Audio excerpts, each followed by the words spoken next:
Well, now I'm in conversation with J&J, Justin, but both of them doing two very different things. One is setting up shop in India. The other one is helping Indian entrepreneurs set up shop in Australia. So let me start with you, Justin. Yeah, you're setting up a plant in Surat, and it's filtration systems. That's right, yes. We make technical textiles for environmental filtration, and we're setting up a plant in Surat as we speak. So you said about 5 decades of manufacturing in Australia, and you have capacities in China and also in Brazil. So what made you turn towards India? Two reasons. One, the market in India is growing quite rapidly, so we see very good potential now, but also in the future for the Indian market domestically.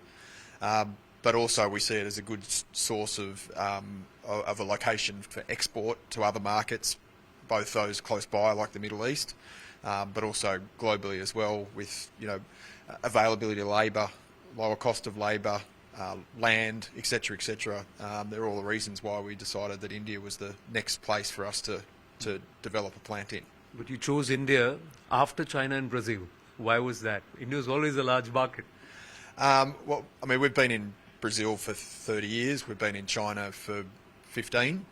So it was sort of a logical step forward, I think. And in our category, those markets are more advanced, have been more advanced than India. But we are seeing, higher technology and lower standards of environmental protection, meaning harder to obtain in India. So that's the timing is right for us to look at India now, whereas 10 years ago the circumstances probably weren't the right ones for us. How easy or difficult has it been to set up shop in India compared to China and in Brazil? It's been challenging. There's no doubt about that. Everywhere's challenging. It's just in a different way. So obviously it's the fact that the English language is spoken broadly has meant that there's certain easy ways or certain things are easier, but then there's other particular nuances that we're kind of learning along the way, which have made it more challenging than perhaps we expected in some areas. But we're navigating our way through that with some good local help on the ground. So we're making progress and jumping over those hurdles one by one. One by one. We'll get him to open up a little bit more on those hurdles, because that's something, it's an important lesson for all of us back home. But just, there are Indian entrepreneurs who are now looking at Australia. You've been in the pharmaceutical sector. Specifically in the pharmaceutical sector, that's interesting, right? Because in India, pharmaceutical companies are the poster child for, setting up plants all over the world, running big international divisions. And Australia has always been a bit of a marginal market for them. US, Europe were kind of the key target markets.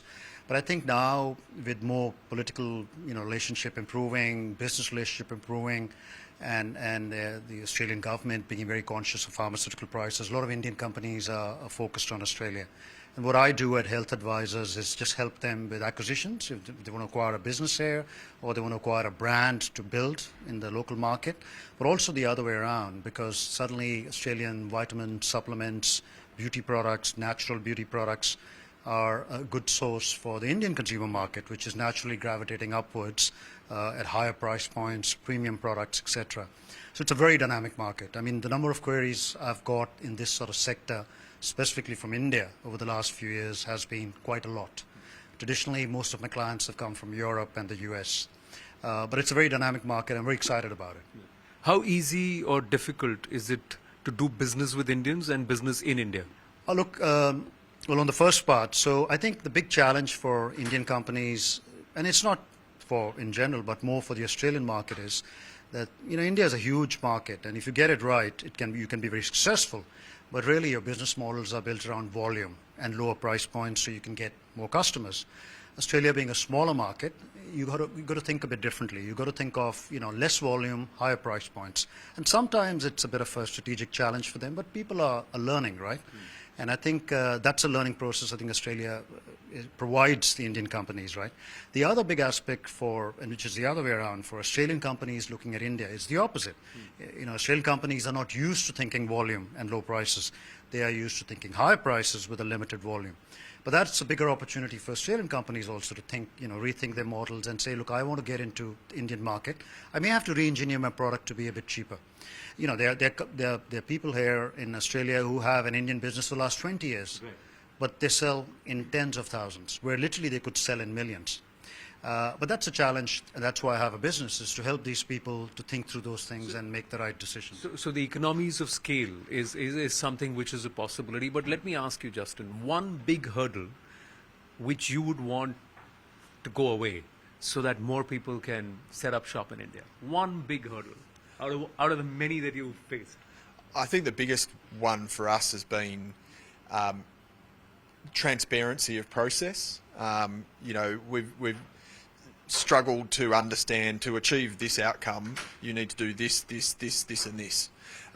Usually we've got to the first stage and then the next stage emerges and then the next stage. So the transparency of the process to achieve a particular outcome, whether it's a factory approval, whether it's applying for your GST codes, just the ability to understand what is it going to take to get to that outcome has probably been the biggest challenge, and knowing to ask all of the questions rather than just the next question. Next question. Give me all the 10 steps. Don't Yes. tell me get to step 1 and then I'll tell you step 2. Exactly, and that's what we've learnt, is we need to forcefully kind of understand that and proactively understand that. Otherwise, it's sort of the gradual reveal, which is quite challenging. Okay.